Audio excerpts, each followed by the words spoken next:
chosen one, why does your heart race at 3 a.m. when everyone else sleeps peacefully? Why do you carry burdens that aren't even yours? Why does your soul ache with a homesickness for a place you've never been? Here's what they won't tell you in church. God doesn't give his rarest gifts to his most comfortable children. Maybe you're sitting in your favorite chair right now, coffee growing cold in your hands, wondering if God still sees you in the shadows of your doubt. Maybe you've asked him why your path looks nothing like the blessed lives you see around you. Maybe you've whispered into the darkness, "Did you forget about me?" You didn't find this message found you. And that's not coincidence. That's confirmation. If you feel your spirit stirring right now, if something deep inside you just awakened, don't scroll away.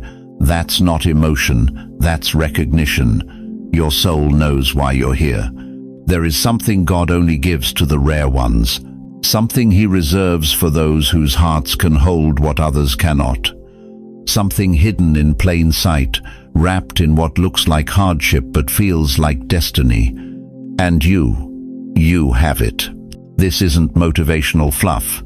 This isn't another feel-good sermon. This is a divine decoding of why your life has felt like a sacred interruption, why you've never quite fit the mold, why your prayers sound different, why your tears carry weight that others can't understand.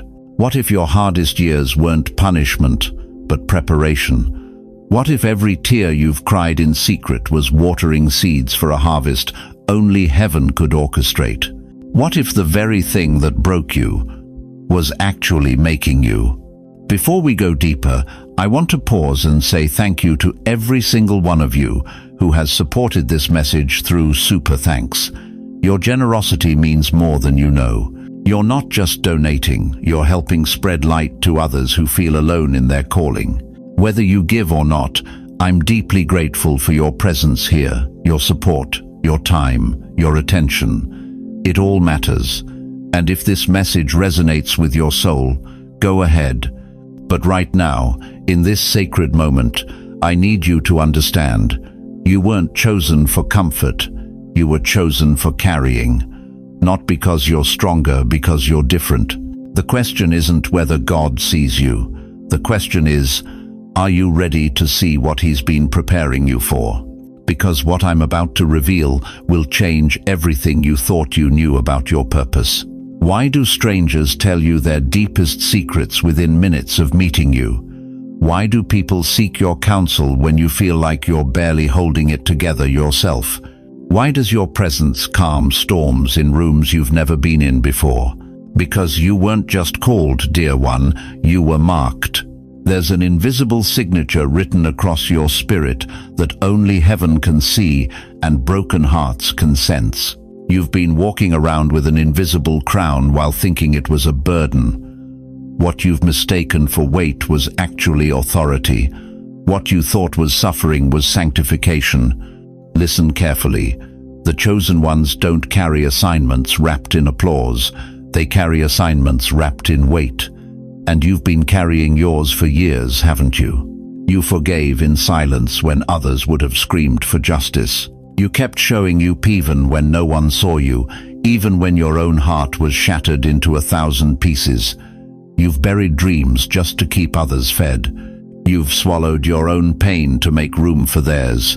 You've been the bridge others walked across while you stayed underwater, holding them up. That wasn't coincidence. That was consecration. In Jeremiah 1-5, God declares something that will rock your understanding. Before I formed you in the womb, I knew you. Before you were born, I set you apart. Set you apart. Not for comfort, not for ease, for purpose that required preparation others couldn't handle. You see, most people think being chosen looks like being blessed. But the chosen ones know better. Being chosen looks like being stretched. It looks like carrying burdens that don't belong to you but somehow fit perfectly in your hands. It looks like standing in gaps others can't even see. God didn't mark you because you were strong enough. He marked you because he knew you would stay tender enough, strong enough to carry, tender enough to care, tough enough to endure, soft enough to heal. But here's what the enemy doesn't want you to know. Every tear you've cried in private has been building a reservoir of compassion that will water generations. Every sleepless night you've spent interceding for others has been rewiring your spiritual frequency. Every time you chose forgiveness over bitterness, love over revenge, you were qualifying for something you couldn't see yet. You weren't being punished. You were being prepared. Think about it. Why would God trust you with someone else's breakthrough if you hadn't already proven you could handle your own breakdown? Why would he place you in positions of influence if you hadn't already demonstrated you wouldn't abuse power when you had none? The very experiences that made you question your worth were actually establishing your credentials in heaven's eyes.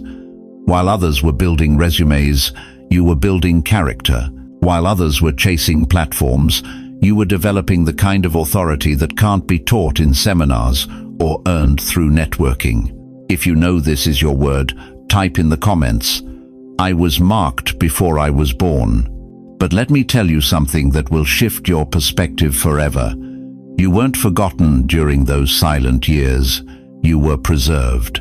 Like wine aging in darkness, like gold refined in fire, like diamonds formed under pressure, you were being prepared for moments that required exactly what you'd been through. Every disappointment that didn't destroy you added to your capacity to hold hope for others. Every betrayal that didn't make you bitter equipped you to love people back to life.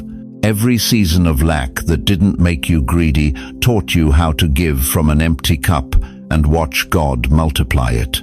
The marking on your life isn't visible to the naked eye, but it's written in the language of endurance. It's scripted in the dialect of sacrificial love. It's authored in the alphabet of unconditional faithfulness. You carry the scent of someone who's been in God's presence during their darkest hours. You move with the grace of someone who's learned to dance in the rain instead of waiting for the storm to pass. You speak with the authority of someone who's discovered that God's strength really is made perfect in weakness. This marking, this sacred designation, it doesn't fade when you fail. It doesn't diminish when you doubt. It doesn't disappear when you're discouraged. Because it wasn't placed there by human hands or earned through human effort. It was etched into your essence before you drew your first breath. The question isn't whether you have it. The question is, what are you going to do now that you know what it is? Because recognition changes everything. When you understand that your sensitivity isn't weakness but a spiritual antenna, when you realize your tears aren't defeat but intercession, when you grasp that your brokenness wasn't punishment but preparation, everything shifts. You stop apologizing for taking up space and start stewarding the territory God assigned to your care. You stop minimizing your impact and start maximizing your influence. You stop hiding your light under a bushel of insecurity and start letting it illuminate the path for others still stumbling in darkness. But here's the truth that will either terrify you or liberate you. This marking comes with responsibility. You can't unknown what you now know. You can't unsee what's been revealed. The very fact that these words are resonating in your spirit means the season of preparation is ending and the season of activation is beginning. Are you ready to stop carrying your calling like a cross and start wearing it like a crown? God didn't just trust you with faith. He trusted you with fire. And here's what most people will never understand about you. You've survived seasons that would have shattered someone else. While others crumbled under pressure, you learned to carry what seemed impossible. While others walked away when life got hard, you stayed, you endured, you held the line. But let me tell you something that might shock you. You didn't just carry your own burdens, you carried bloodlines. Look at your hands right now. Those same hands that have wiped tears no one else saw. Those hands that have held together what was falling apart. Those hands that have worked when your body screamed to quit. Those hands carry the DNA of biblical giants who changed history not because they were perfect, but because they were entrusted with assignments that crushed ordinary people. Job lost everything: his children, his wealth, his health, yet God trusted him to prove that faith isn't about circumstances. When everyone told him to curse God and die, Job said, "Though he slay me, yet will I trust him." That's not normal human response. That's rare oil. Joseph was sold into slavery by his own brothers, falsely accused, forgotten in prison for years, but God was preparing him to save nations. What looked like abandonment was actually positioning. The pit wasn't punishment, it was preparation for the palace. Moses stammered when he spoke, had a criminal record, spent 40 years in the wilderness feeling forgotten. Yet God chose him to deliver an entire nation. Why? Because empty vessels break under pressure, but vessels carrying oil, they endure. Esther was an orphan, a nobody, thrust into a position she never asked for. But when genocide threatened her people, God revealed why she'd been placed for such a time as this. Her beauty wasn't the gift, her courage was. Do you see the pattern? God's rarest assignments go to those who've already proven they can carry weight without breaking. And you, dear chosen one, you've been in training longer than you realize. Every sleepless night you spent caring for aging parents while your siblings lived their lives freely, that was training. Every time you sacrificed your own comfort to keep the family together, that was preparation. Every financial struggle you endured while maintaining your integrity, that was qualification. You think you've been forgotten, but heaven has been watching. Every silent tear you shed over broken family relationships, every time you bit your tongue when you could have spoken words that would destroy, every dollar you stretched to make ends meet on that fixed income while keeping your dignity intact. The loneliness you feel since retirement, that's not abandonment, that's consecration. God is pulling you away from the noise so you can hear his voice clearly for what's coming next. Those grandchildren who barely call anymore, those adult children too busy for Sunday dinner, that's not your failure. That's God protecting your assignment from distraction. He's been preparing you for something that requires your full attention, your undivided heart. But here's where it gets intense. The reason the warfare increased wasn't because you were failing. It was because the enemy recognized what you were carrying. Satan doesn't waste ammunition on empty vessels. He attacks the ones carrying oil. That depression that hit harder after your spouse passed, that wasn't just grief, that was warfare against your calling. Those health scares that came one after another, that wasn't just aging, that was an attack on your assignment. Those financial pressures that seemed to multiply just when you thought you could rest, that's not bad luck, that's strategic interference. The enemy knows something about you that you're just beginning to remember. You're not finished. You're not done. You're not supposed to fade quietly into the background. Right now, I need you to say it out loud. Say it with conviction. I still carry oil. Say it again. I still carry oil. Because here's what's happening in this very moment. While you've been thinking your best years are behind you, God has been preparing to reveal why everything you've endured was necessary, why every loss equipped you, why every disappointment positioned you. You weren't trained for easy. You were trained for impossible. Those moments when you felt like giving up but didn't, that built the spiritual muscle you're going to need. Those times when you had to choose between bitterness and grace, that purified the oil you carry. Those seasons when you felt invisible while everyone else got recognition, that taught you to work for an audience of one. And now, right now, heaven is about to vindicate every tear, every sacrifice, every moment when you wondered if anyone cared. Because God doesn't give his rarest gifts to his most comfortable children. He gives them to the ones who've proven they can handle the weight of glory without losing their humility, the weight of power without losing their compassion, the weight of influence without losing their integrity. You've been tested not to break you, but to prove you're unbreakable. But the question that will determine everything about your next chapter is this: will you step into what God has been preparing you for, or will you keep believing the lie that your season is over? What heaven looks for, this world overlooks. Listen to me carefully, chosen one. While the world celebrates the loud, the flashy, the self-promoted, God has been watching something entirely different in you. He's been tracking your character in the dark corners, where no cameras roll, where no applause echoes, where no one sees your tears except Him. Being chosen doesn't look like success. It looks like endurance. You've endured nights when your faith felt paper thin, but you still whispered prayers. You've endured betrayals that could have turned your heart to stone, but somehow you kept it soft. You've endured seasons of silence from heaven, when every fiber of your being screamed for answers, yet you never stopped believing. The world sees endurance as weakness. God sees it as qualification. Mother Teresa didn't start in the spotlight. For 18 years, she taught privileged children in Calcutta while her heart broke for the dying in the streets. 18 years of preparation nobody saw.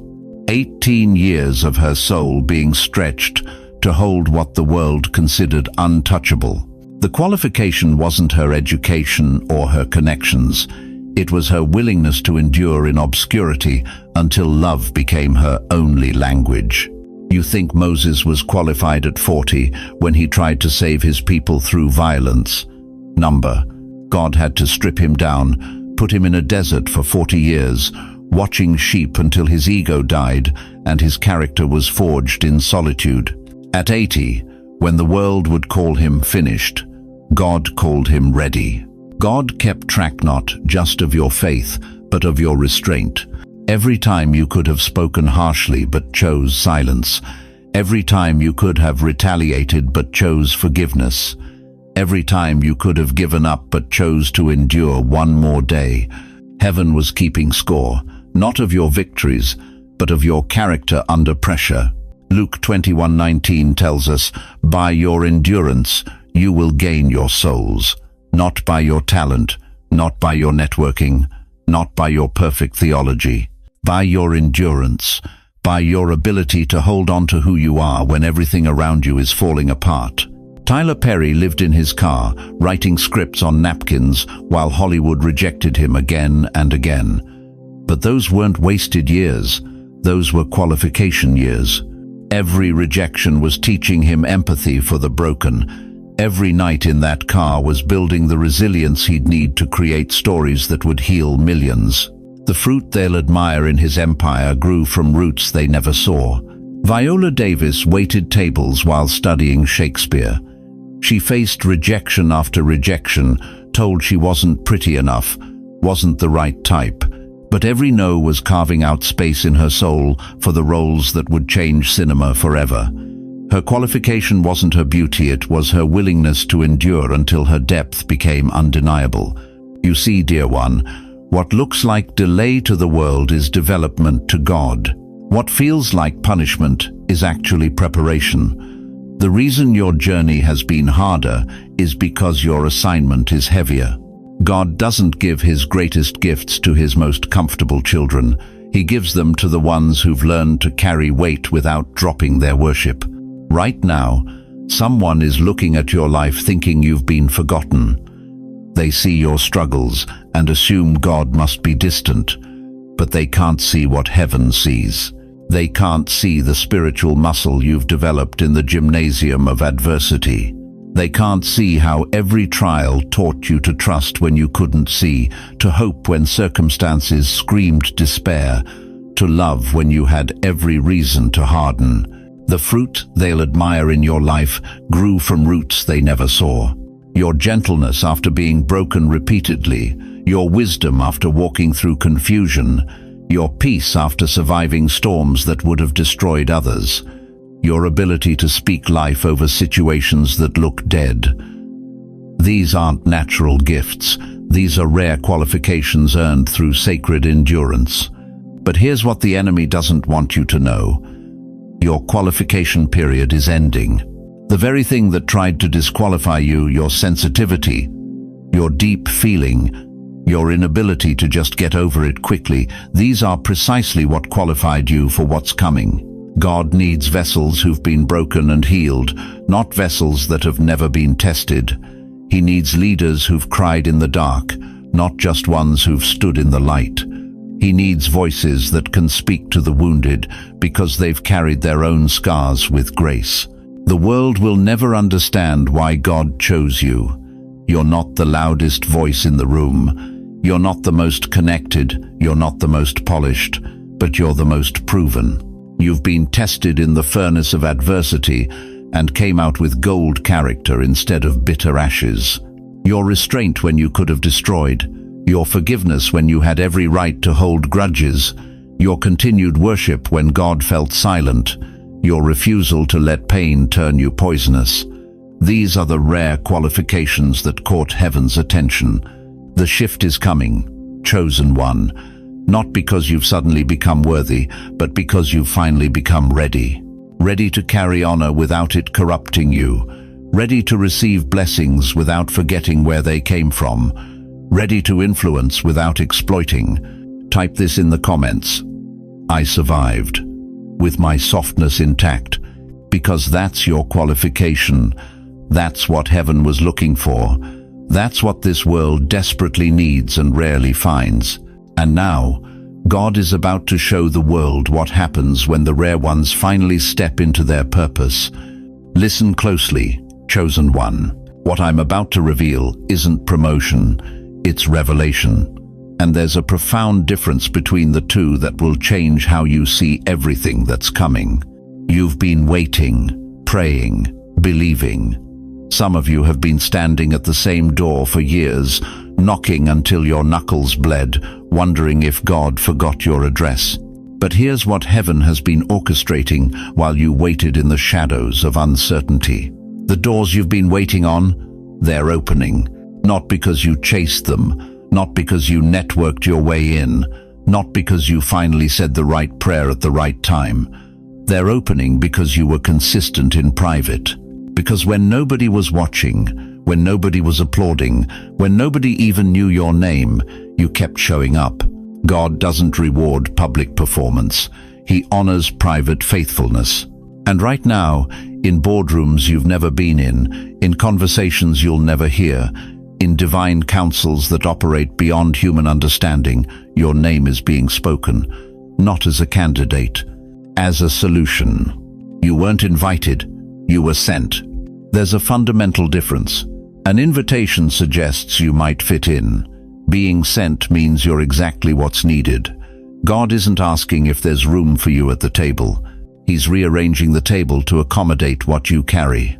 Isaiah 60:1 declares, "Arise, shine, for your light has come, and the glory of the Lord rises upon you." This isn't future tense, beloved. This is happening now. Your light isn't coming. It has come. The glory isn't approaching. It has risen.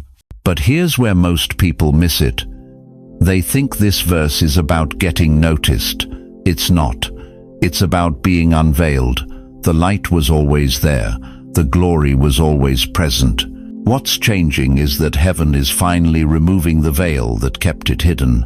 God is placing you where trust matters more than titles, where your presence carries more weight than your position, where what you've learned in the wilderness will stabilize kingdoms. You're not being positioned for applause, you're being positioned for impact. Some of you have been asking God for bigger platforms, larger audiences, more influence. But He's been preparing you for something far more strategic. He's been developing your capacity to carry authority without ego, power without corruption, influence without losing your soul. This is not a reward for your suffering. This is a transfer of trust that took years to develop, a transfer of legacy that required you to prove you could handle rejection without becoming bitter, a transfer of spiritual influence that demanded you learn how to lead from your knees before you could lead from a stage. Every sleepless night you spent in prayer, that was training. Every tear you cried in secret, that was tenderizing your heart for the weight you're about to carry. Every time you chose forgiveness when revenge felt justified, that was qualifying you for rooms where mercy will save nations. You've been in a divine incubation period, not punishment, preparation, not delay, development. God wasn't making you wait because he forgot about you. He was making you wait because what he's prepared requires someone who understands the value of divine timing. But here's the revelation that will shake you to your core. You're not being promoted. You're being revealed.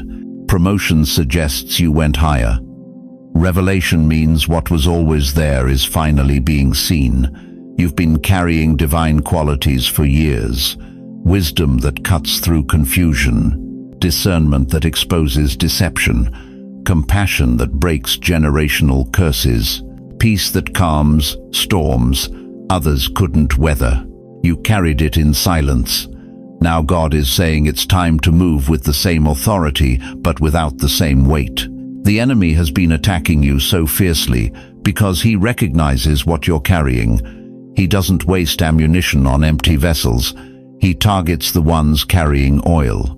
And you, chosen one, you've been carrying more than you realized. But the warfare is shifting.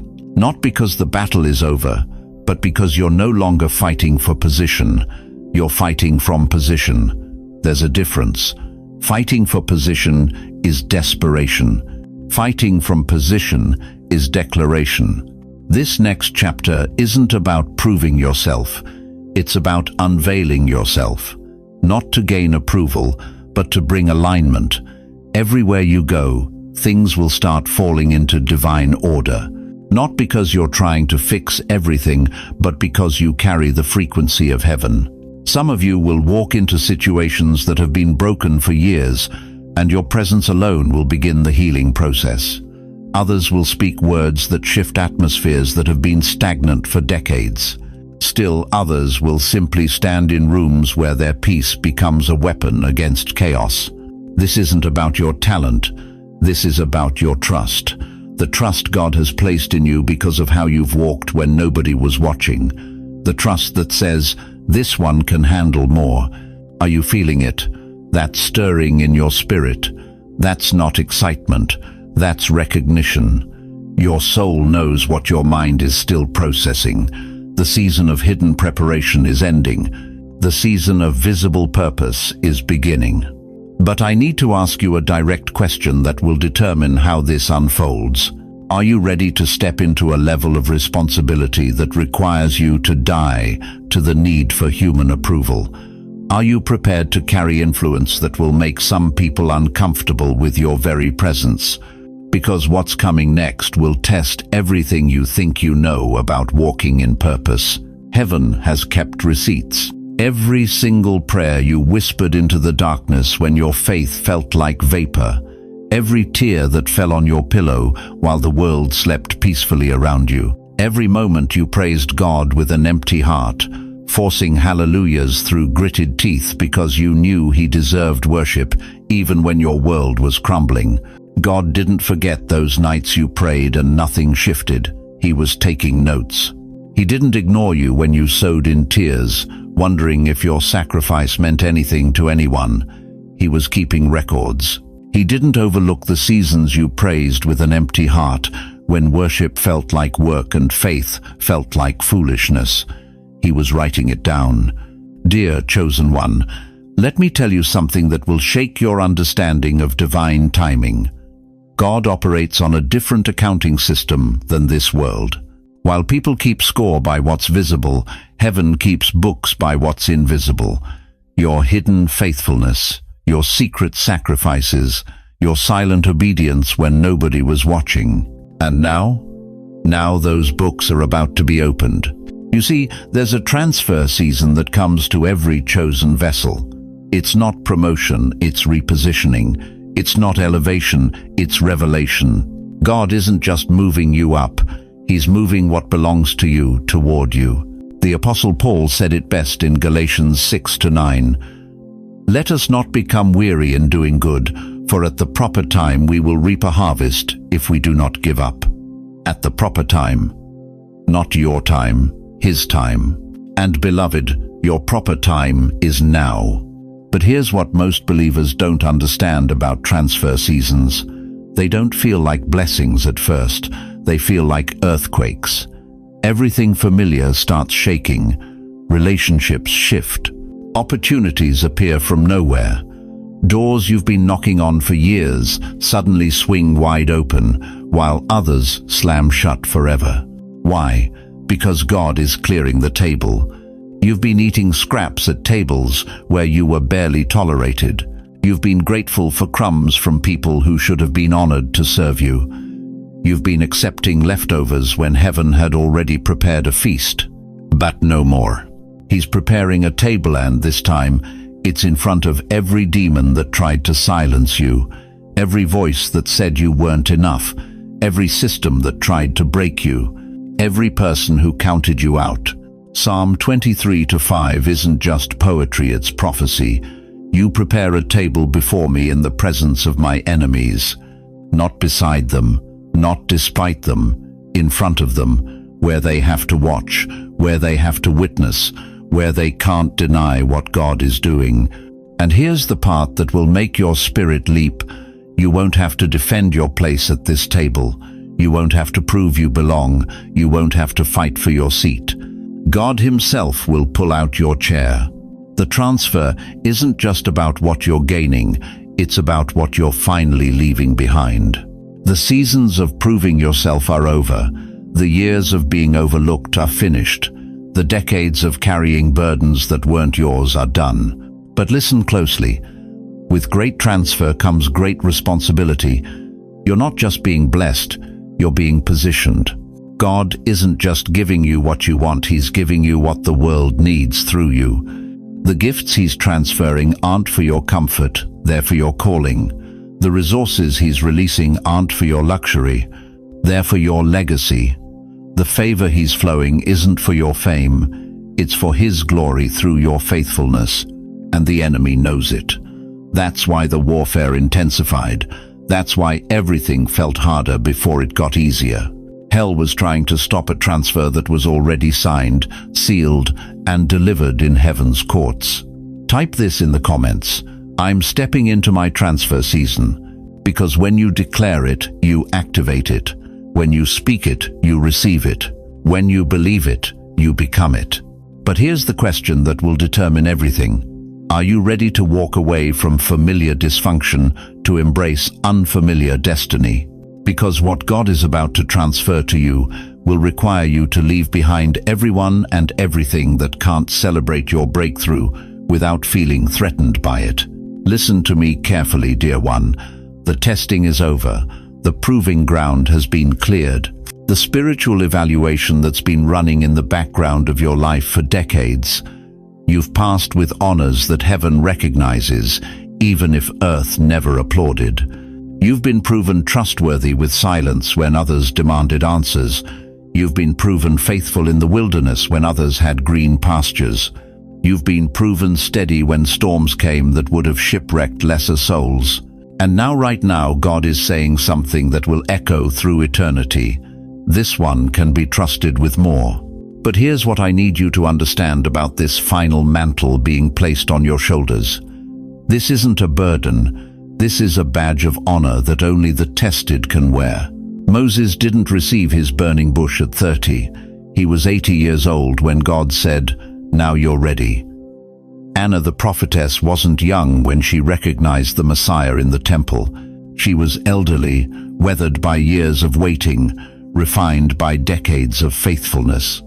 David wasn't the obvious choice. He was overlooked, forgotten in the fields while his brothers stood before Samuel. But when heaven's timing arrived, God found them exactly where they needed to be. Even know, in your 60s, 70s, 80, you're not too late. You're not past your prime. You're not on the sidelines of God's plan. You're right on time for the assignment that required every year of preparation you've walked through. Every disappointment carved out more room for compassion. Every betrayal taught you the weight of loyalty. Every season of being misunderstood trained you to hear God's voice above the crowd. Do you hear what I'm telling you? The decades you thought were lost were actually laying foundation stones for this moment.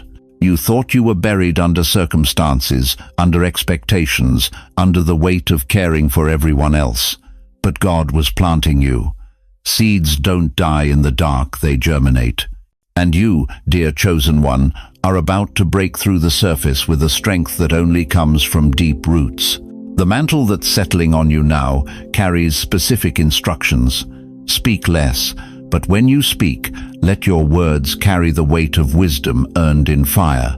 Move deliberately, no more rushing to prove yourself, no more scrambling for approval. You've been approved by the only authority that matters. Love deeply, yes, but don't carry what's not yours anymore. You've learned the difference between helping and enabling, between compassion and codependency. This mantle is not fragile, it's rare. Protect it like the sacred trust it represents. Don't let just anyone touch what God has entrusted to you. Don't cast your pearls before those who can't recognize their value. There are people waiting for what you carry not, the broken version of you that tried to please everyone, but the restored version that knows its worth. You see, what makes you rare isn't your perfection. What makes you rare is your persistence. Others gave up when the going got tough. Others walked away when the calling got costly. Others chose comfort over character. But you stayed, you endured, you held on when letting go would have been easier. And now God is saying what he said to Gideon, hiding in the winepress. The Lord is with you, mighty warrior. What he said to Moses, stuttering his excuses. I will be with your mouth. What he said to Joshua, trembling before an impossible mission. Have I not commanded you? Be strong and courageous. Your age is not a disqualification, it's your credential. Your scars are not shame, they're your seminary degree. Your tears are not weakness, they're the oil that has consecrated you for this moment. But here's the urgency I need you to feel in your spirit right now. This mantle comes with an expiration date on hesitation. How many more years will you spend wondering if you're enough, instead of walking in what God has already declared? How many more opportunities will you let pass because you're waiting to feel more ready? Moses had every excuse in the bookage: speech impediment, criminal record, 40 years of exile.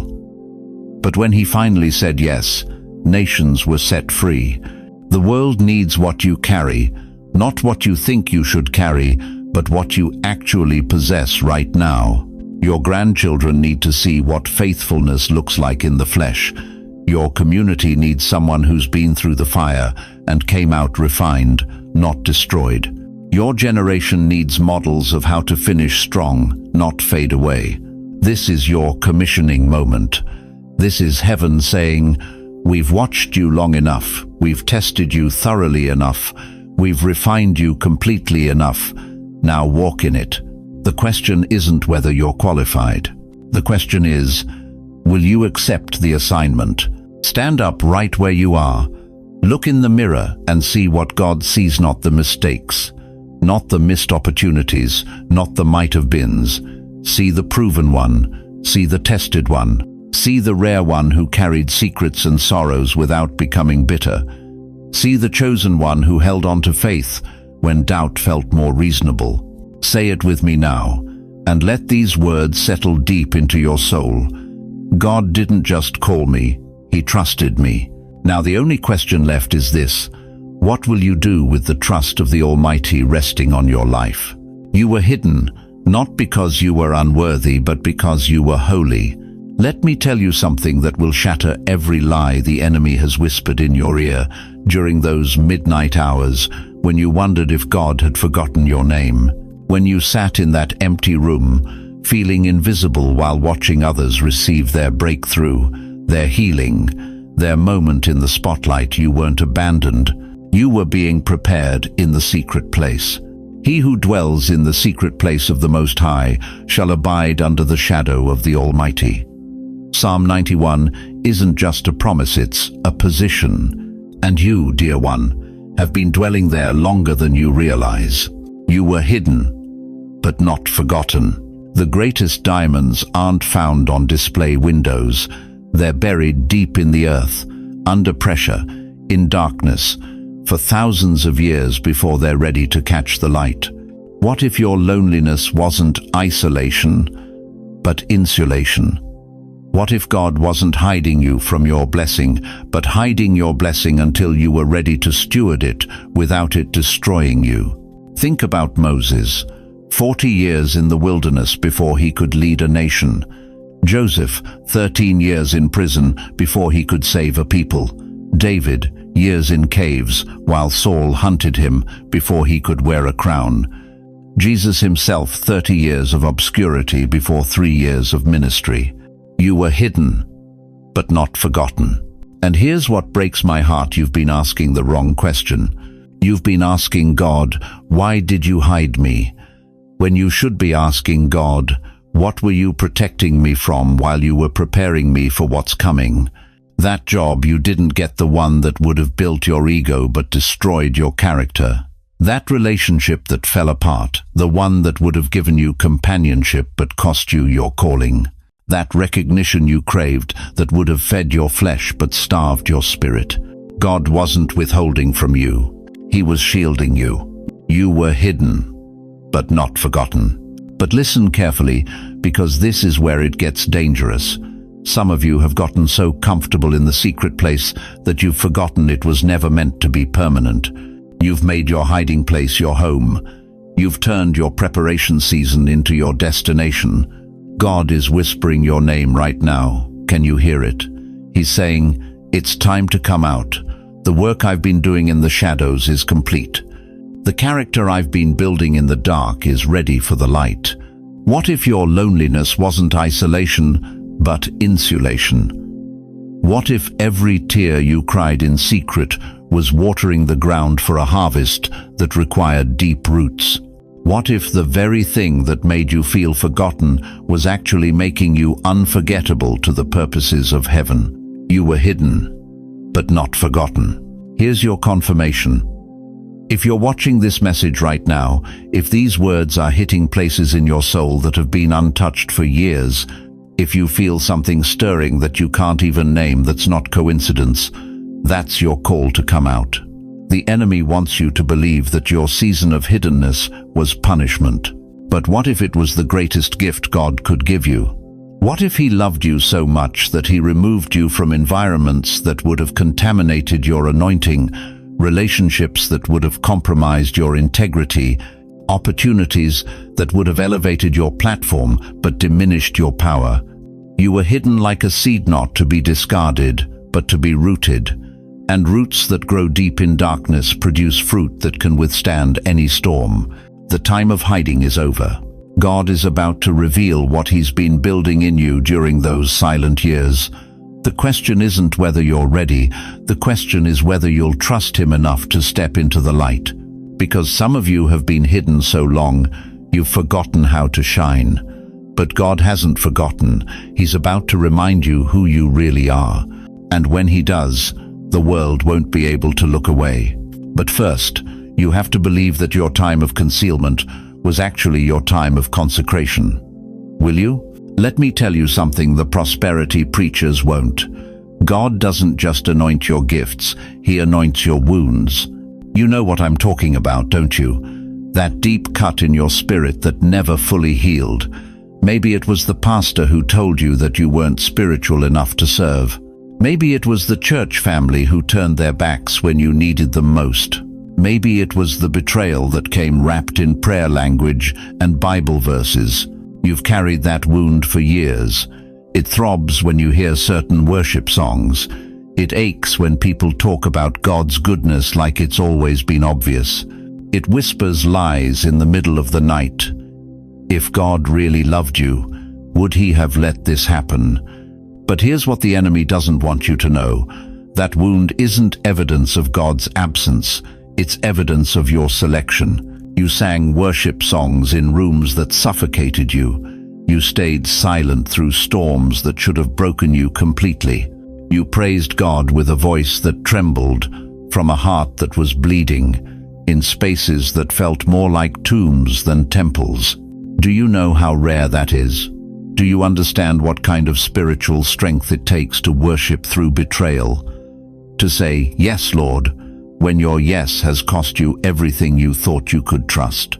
Most people worship when the sun is shining. You learn to worship in the darkness. Most people praise when they feel blessed. You praised when you felt abandoned. Most people trust God when He makes sense. You trusted Him when nothing about your life made sense at all. That scar on your spirit, it's not a flaw. It's a fingerprint, God's fingerprint, marking you as someone who can be trusted with the kind of pain that either destroys faith or deepens it beyond measure. The church hurt you experienced wasn't random. The spiritual abuse that left you questioning everything wasn't an accident. The abandonment by people who claimed to represent Christ wasn't a mistake in God's plan. It was preparation, because God knew that one day someone would sit across from you broken, bleeding, convinced that faith is just another way to get disappointed. And they would need to look into the eyes of someone who understands, someone whose scars tell a story of survival, someone whose worship was born not in comfort, but in the crucible. Isaiah 53:5 says, "By His wounds we are healed." But let me tell you the deeper truth. By your wounds, others will be healed too. That abandonment you survived, it qualified you to reach the abandoned. That betrayal that nearly broke you, it equipped you to minister to the betrayed. That spiritual abuse that left you questioning God's goodness, it gave you the authority to speak life into those who've been wounded by religion but still hunger for relationship. You think your scars disqualify you. God thinks they credential you. What didn't kill you didn't just make you stronger. What didn't kill you consecrated you, set you apart, made you holy, not in spite of your pain, but because of how you carried it. You've been worshipping with wounds for so long, you forgot that your worship has power others can't touch. Your yes to God carries the weight of every no you've endured. Your praise breaks chains because it was forged in suffering. The wound that almost destroyed your faith became the very place where your faith learned to sing its truest song. And now, right now, God is about to show you why you had to go through what you went through, why your path had to be different, why your pain had to be deeper, why your testing had to last longer. Because the ministry He's calling you into requires someone who doesn't just know about suffering, but someone who knows how to worship through it. Someone exactly like you. The question is, are you ready to let those wounds become your greatest weapon against the darkness that's trying to consume this generation? Your breakthrough is not in what you're waiting for, it's in what you're carrying. Dear chosen one, I need to tell you something that might shake you to your core. You've been sitting in the waiting room of your own destiny, believing that God needs to change your circumstances before you can step into your calling. But what if I told you that your circumstances aren't the problem? What if the very thing you're waiting for God to fix is actually the foundation He wants you to build on? You see, there's a dangerous lie that's been whispered into the ears of God's people for generations. It's the lie that says, wait for the perfect moment, wait for the clear sign, wait for the storm to pass. But here's the shocking truth that will revolutionize your faith. God doesn't call the equipped, He equips the called, and He doesn't wait for perfect conditions to use you. He uses you to create them. Think about Noah for a moment. Picture this man, chosen by God, standing in his backyard with hammer in hand. Not a cloud in the sky, not a drop of rain for 120 years. His neighbors mocking him, his own family questioning his sanity. But Noah understood something that most of us miss. Obedience doesn't wait for evidence. Faith doesn't wait for proof. The altar isn't out there somewhere, it's you. You are the altar, chosen one. You are the place where heaven meets earth, where the impossible becomes inevitable, where God's will gets done regardless of what the circumstances look like. But here's where most people stumble. They're waiting for God to move the mountain before they start climbing. They're waiting for the Red Sea to part before they start walking toward it. They're waiting for the fire to fall before they build the altar. Listen to me carefully. God is waiting for you to build in the middle of the drought. He's waiting for you to praise in the middle of the storm. He's waiting for you to worship when worship makes no logical sense. Build it now, build it now, build it now. But Pastor, you might say, you don't understand my situation. You don't know how impossible this looks. You don't know how alone I feel in this calling. Oh, but I do. Because every person who ever changed the world felt exactly the same way. Moses felt it when God told him to go back to Egypt. David felt it when he picked up those 5 smooth stones. Mary felt it when the angel told her she would carry the Messiah. The altar of obedience isn't built in comfort zones. It's built in contradiction. It's built when everything around you screams impossible, but something inside you whispers, "Watch me work." You want to know why your family doesn't understand your vision, why your friends think you've lost your mind, why even well-meaning Christians tell you to be realistic. Because you're not building for them. You're building for a generation that hasn't been born yet. You're building for breakthrough that hasn't manifested yet. You're building for revival that exists right now only in the heart of God. Here's what the enemy doesn't want you to realize. You are the intercessor in your bloodline. You are the one standing in the gap between your family's past and their future. You are the ark that will carry them through the flood of this generation's chaos. You are the altar where generational curses come to die and generational blessings come to birth. You are the revival. But revival doesn't start in the stadium. It starts in the secret place. It doesn't start with 1,000 people. It starts with one person who says, "I will build, even if no one believes." Say it out loud right now. I will build, even if no one believes.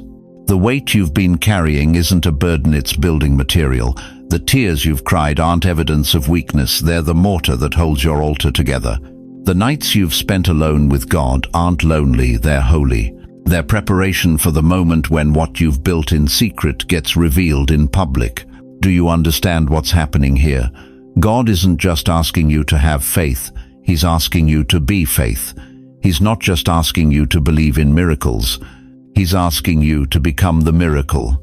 The very thing your family needs, your community needs, this generation needs. It's not coming through someone else, it's coming through you.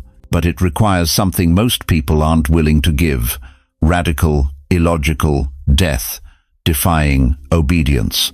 The kind of obedience that builds when there's no blueprint. The kind that gives when the bank account is empty. The kind that praises when the diagnosis is terminal. The kind that loves when love isn't returned. This is why you've felt different your whole life. This is why you've never quite fit in. This is why your prayers sound different, your worship feels different, your very presence shifts atmospheres. You weren't made for the shallow end of faith. You were made for the deep waters where only God can keep you afloat. Build it now, build it now, build it now. The altar you build today in obscurity will become the platform God uses tomorrow for His glory. The foundation you lay in secret will become the launching pad for public breakthrough. The sacrifice you make when no one's watching will become the sermon everyone needs to hear. Stop waiting for permission. Stop waiting for confirmation. Stop waiting for the perfect moment. The perfect moment is now. The confirmation is the Holy Spirit stirring in your spirit right now. The permission comes from the one who called you before you were in your mother's womb. But here's the question that will determine everything. Will you build it now, or will you spend another year wondering what could have been? Because time is not your friend, chosen one, and this generation is running out of chances.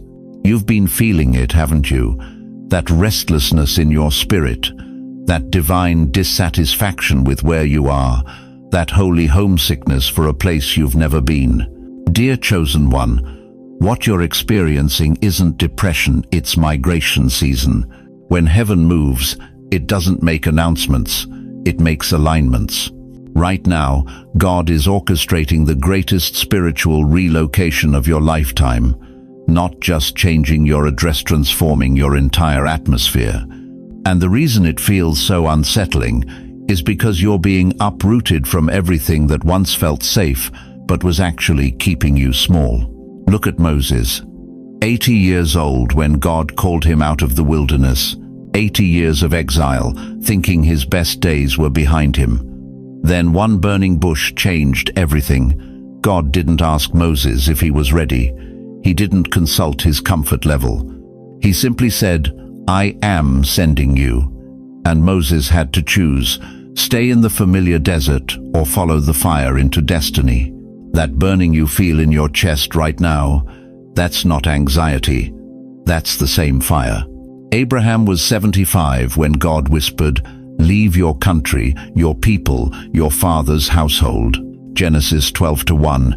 Everything familiar, everything secure, everything that defined him. And God's promise? "I will make you into a great nation, not might, will." But first, Abraham had to let go of what was to receive what would be. Here's what's happening to you. You're not losing everything. You're shedding what cannot go with you into your next dimension. That job that's draining your soul, God's removing you because He has assignments that require your full anointing. That relationship that's become toxic, Heaven is creating space for divine connections that will accelerate your calling. That place you've called home for decades. Sometimes God has to relocate your body to activate your spirit. But here's where most people miss it. They think divine migration is about geography. It's not. It's about atmosphere. It's about frequency. It's about alignment with heaven's timeline instead of earth's limitations. Ruth understood this. When Naomi told her daughters-in-law to go back to their mother's houses, Ruth made a declaration that still echoes through eternity. "Where you go, I will go, and where you stay, I will stay." Ruth 1:16. She wasn't just following a person, she was following a destiny. She left everything comfortable for something eternal. And because of that one decision to migrate with purpose instead of settling for familiar, Ruth became the great-grandmother of King David. Her name is written in the bloodline of Jesus Christ. One migration, eternal impact. You don't need to be understood to be obedient. Right now, people are questioning your decisions. They're calling you unstable, impulsive. They're saying you're going through a phase. Let them talk. Noah endured 120 years of mockery while building an ark for rain that hadn't started falling yet. But when the flood came, guess who was floating while the critics were drowning? This is why it's been so uncomfortable lately. This is why nothing feels right anymore. This is why you've been losing sleep, losing appetite, losing patience with small talk and shallow connections. You're not having a breakdown, you're having a breakout. You're outgrowing the atmosphere. Your spirit is expanding faster than your environment can contain. God is downloading assignments that require a bigger stage, deeper relationships, and higher altitudes. But you can't access the new while you're still gripping the old. The Israelites wandered in the wilderness for 40 years because they kept looking back at Egypt. They preferred familiar slavery to unfamiliar freedom. They chose predictable bondage over promised land. Don't make their mistake. When God says move, you move. When He says leave, you leave. When He says trust me with the details, you trust Him with the details. Because the God who parts Red Seas and brings down walls of Jericho can handle your relocation logistics. You're feeling the pull because you're being pulled by divine magnetism toward divine destiny, into divine alignment. And every step you take in obedience is a step closer to the life you've been praying for, but were too afraid to believe was possible. Type it now. I am moving with heaven, because ready or not, comfortable or not, understood or not, your migration season has begun, and what God is moving you toward will make everything you're leaving behind look like preparation instead of loss. The question isn't whether you'll move. The question is whether you'll move with faith or be dragged by circumstances. But either way, chosen one, you're moving. Listen to me, chosen one. The warfare didn't come because you were weak. It came because you were weaponized. Every attack on your mind, every assault on your family, every sickness that tried to steal your strength, every relationship that turned toxic overnight, none of it was random.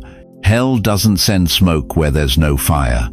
And you, dear one, you've been burning with purpose since the day you drew breath. Think about it. When did the warfare intensify? Was it when you were living small, playing it safe, hiding your light under a bushel? Number. It escalated the moment you started walking in your calling, the moment you began to pray with authority, the moment your worship became warfare, and your presence started shifting atmospheres. The enemy saw something in you that you hadn't even fully recognized yet. That depression that hit you like a freight train at 2 a.m., that wasn't mental illness, that was spiritual warfare targeting your mind, because hell knew your thoughts were about to become weapons of mass construction in God's kingdom. Those panic attacks that came out of nowhere, they weren't anxiety disorders, they were demonic attempts to silence the voice that was about to speak life into dead situations. Your family turned against you not because you changed, but because your anointing exposed the spirits operating in them. Your health came under attack, not because your body was weak, but because the enemy knew a healthy you would be unstoppable in your assignment. Isaiah 54:17 declares, "No weapon formed against you shall prosper." But notice it doesn't say no weapon will be formed, it says they won't prosper. That means the attacks were guaranteed, but so was your victory. You weren't under attack because of who you were. You were under attack because of who you were about to become. Every tear you cried in that hospital room was watering seeds of healing that would flow through your hands to touch others. Every night you lay awake wrestling with thoughts of suicide, you were actually wrestling with the same spirit that tried to take out David, Moses, and Elijah. You were in good company, chosen one. That financial devastation that left you choosing between groceries and gas, that wasn't God punishing you, that was the enemy trying to stop the wealth transfer that's coming to fund your ministry. Those doors that slammed shut in your face, they weren't rejections, they were redirections, because hell knew if you went through those doors too early, you'd compromise your calling for comfort. The isolation wasn't abandon, meant it was incubation. God pulled you away from the crowd because what he was developing in you was too precious to be contaminated by small-minded people who couldn't handle your elevation. Every betrayal was preparing you to trust God alone. Every disappointment was teaching you that your hope must be anchored in heaven, not in humans. Every loss was making room for the supernatural restoration that's about to flood your life. You survived what should have destroyed you. You're still standing when others with half your story crumbled. You're still believing when others with your testimony would have turned bitter. You're still blessing others when you had every reason to become selfish. That's not human resilience. That's divine DNA. That's the rare one's gene. That's proof you carry something hell fears and heaven celebrates. The warfare was never about taking you out. It was about taking you up. Every level of opposition revealed another level of your authority. Every attack exposed another dimension of your anointing.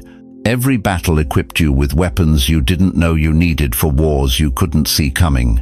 Right now, type it in the comments. The warfare was a witness, because it testified to your importance in God's kingdom. It testified to the threat you posed to darkness.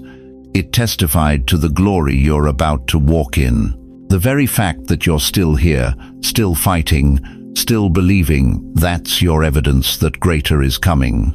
Because the warfare was preparing you for warfare, but the warfare was also preparing you for worship at a level that will shake heaven and silence hell. And now that you've been tested by fire, now that you've been proven in the furnace of affliction, heaven is about to release what the warfare was protecting. You know what's happening right now. While you're listening to this message, while your heart is pounding with recognition, while tears are forming in your eyes that you can't explain, something ancient is taking place, something that's been orchestrated for decades. The oil is falling, but only the surrendered will receive it. Listen to me carefully, chosen one. For 40 years, you've wondered why your path looked so different, why you were called to carry burdens others couldn't even see, why your prayers felt heavier, your battles fiercer, your victories more costly. You thought you were being overlooked. You thought God had forgotten your name. But what if I told you that every sleepless night, every unanswered prayer, every moment you felt invisible, was actually your preparation for this exact moment? When the prophet Samuel walked into that field in Bethlehem, he wasn't looking for David. God sent him there. 7 sons passed before him, tall, strong, impressive men. But God whispered, "Not this one." When young David finally came in from tending sheep, dirty and overlooked, the oil began to flow. Scripture says, "The Spirit of the Lord came powerfully upon David from that day on." That wasn't promotion. That was recognition of something that was already there. Right now, God is transferring mantles in rooms with no microphones.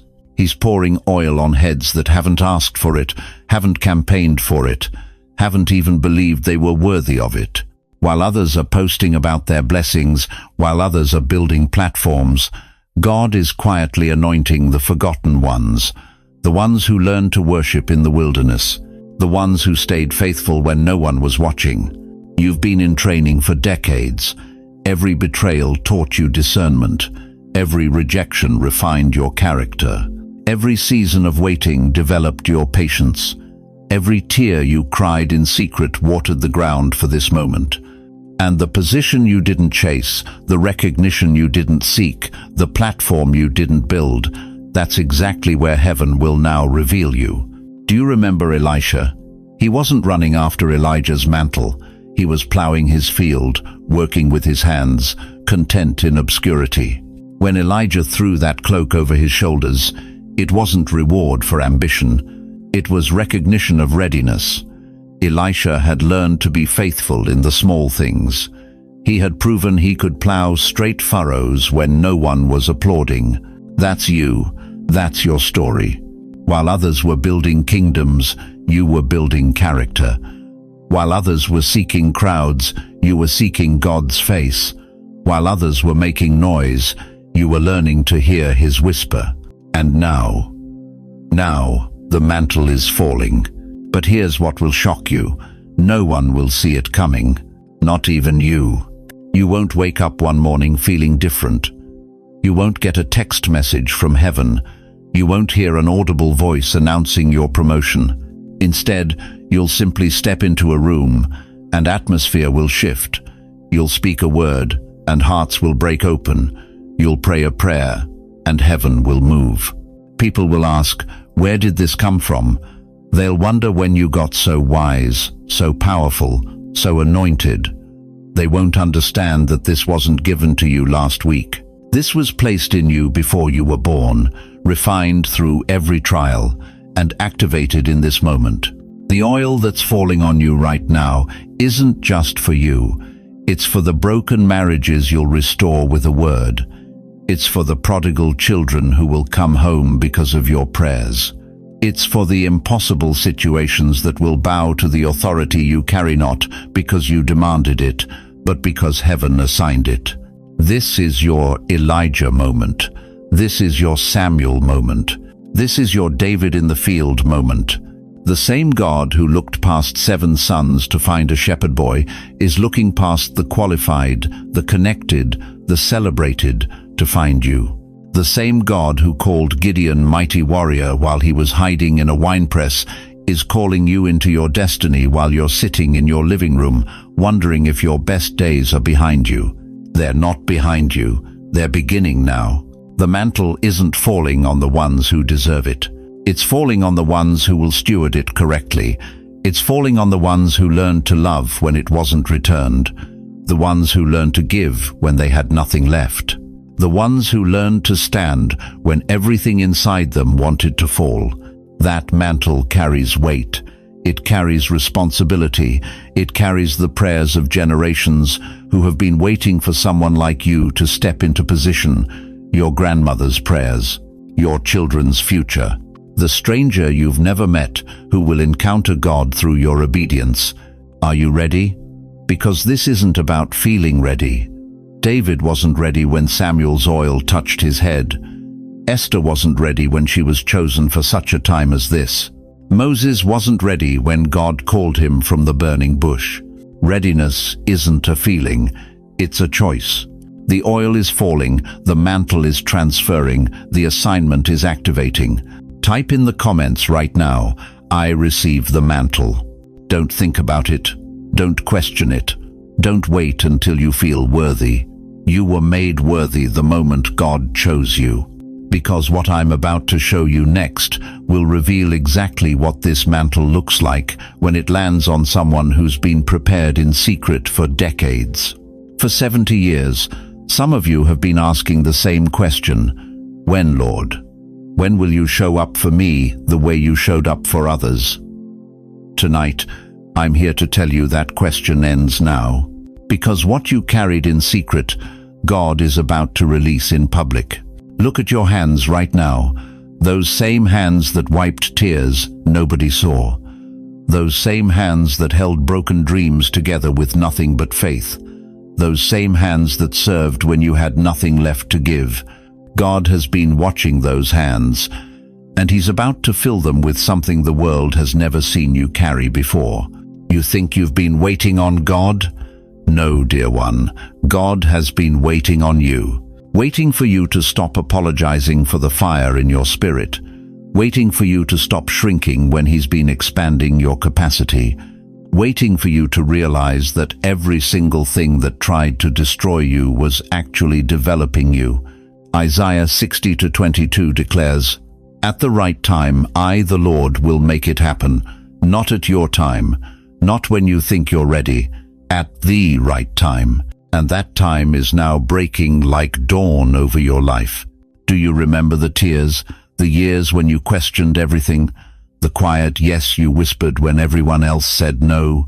The silent forgiveness you offered when they never even asked? The hidden oil you've been carrying in broken vessels? None of it was wasted. All of it was preparation. Here's what's happening in the heavenly realm right now. Angels are receiving new assignments with your name on them. Doors that have been sealed for decades are getting their locks changed. People you haven't even met yet are being positioned in your path. Opportunities that seemed impossible are suddenly becoming inevitable. But let me tell you something that's going to shock you. God is not promoting you to impress people. He's revealing you to deliver nations. This isn't about your reputation. This is about His revelation through you. You've been hidden for a reason, like Moses in the wilderness for 40 years, like David in caves running from Saul, like Jesus Himself for 30 years before ministry. Hidden doesn't mean forgotten. Hidden means protected. Protected until the Kairos moment when heaven says, now. You were hidden when they overlooked your wisdom. You were hunted when the enemy tried to destroy your calling before it could manifest. You were humbled when pride tried to corrupt what God was purifying. But now you're about to be revealed. And when God reveals you, it won't be gradual.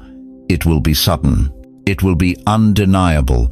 It will be so authentic that the counterfeit versions people have been following will lose their power the moment you step into the room. Your voice is about to carry weight it's never carried before. Your presence is about to shift atmospheres you never thought you'd enter. Your words are about to unlock destinies that have been held captive for generations. Because when God reveals His chosen ones, They don't just change their own lives, they change the trajectory of everyone they touch. Some of you are thinking, "But I'm too old, I've missed my moment." Let me destroy that lie right now. Abraham was 75 when God called him out of Ur. Moses was 80 when he faced Pharaoh. Caleb was 85 when he demanded his mountain. Anna was 84 when she prophesied over baby Jesus. God doesn't operate on your timeline. He operates on his purpose. Your age isn't a disqualification. It's a qualification. Because what the world needs right now isn't another young voice full of potential. What the world needs is a seasoned voice full of proven character. What the world needs is someone who has been tested in the wilderness and came out with their integrity intact. You've been asking God to change your circumstances, but God has been changing you in your circumstances. You've been asking for a new season, but God has been preparing you to be the new season for others. Right now, as I'm speaking these words, something is shifting in the spiritual realm over your life. Assignments that have been delayed are being released. Relationships that have been withheld are being positioned. Resources that have been blocked are being unlocked. Favor that has been stored up is being poured out. You're not chasing influence anymore. You're carrying it. You're not begging for recognition anymore. You're walking in revelation. You're not asking for doors to open anymore. You're realizing you are the door for others. The season of preparation is over. The season of manifestation has begun. What you've carried in your heart for decades is about to be birthed in reality. What you've seen in visions is about to be walked out in victory. Type it now in the comments. Reveal me, Lord. Don't just think it. Declare it. Let your faith have a voice. Share this message with someone who's still in hiding. Someone who thinks their moment has passed. Someone who needs to know that God's timing is perfect timing. Say it aloud right now. I'm not chasing influence. I'm carrying it. Let that declaration echo through your house, through your heart, through the heavenly realm where angels are standing at attention, waiting for your next command.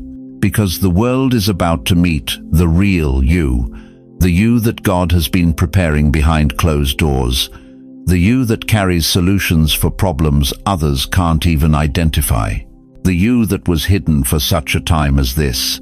Your emergence isn't just your victory.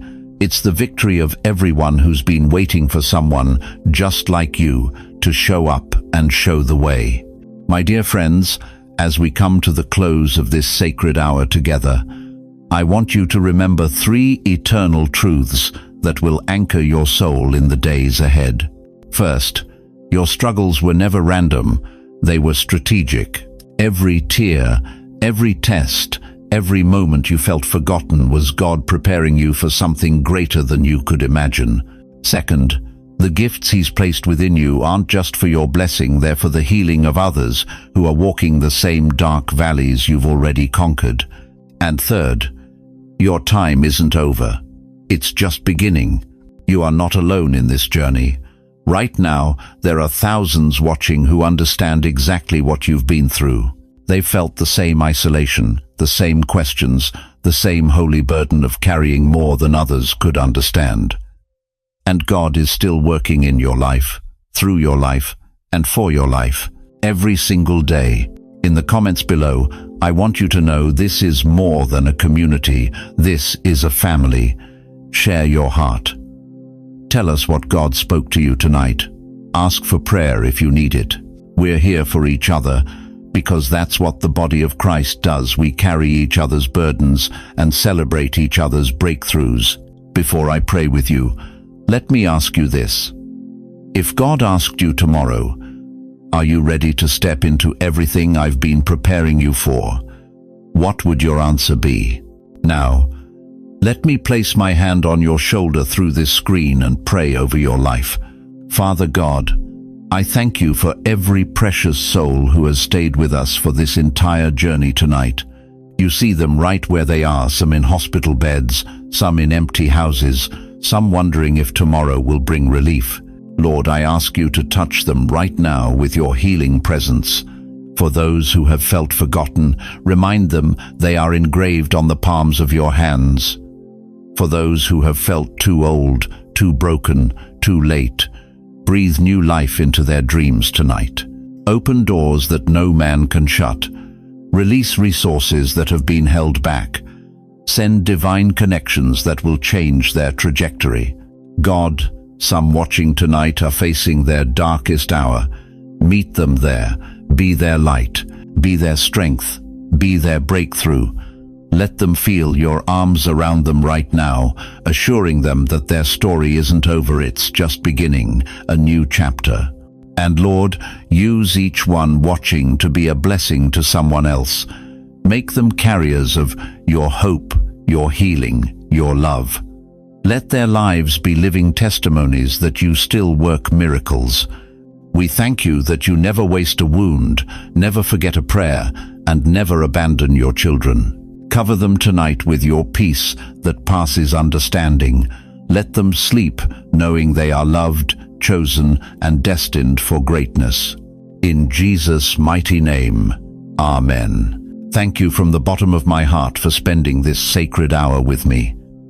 If this message touched your spirit, please share it with someone who needs to hear that their time isn't over, it's just beginning. Like this video if it blessed you, and subscribe to join our growing family of believers who know that with God, the best is yet to come.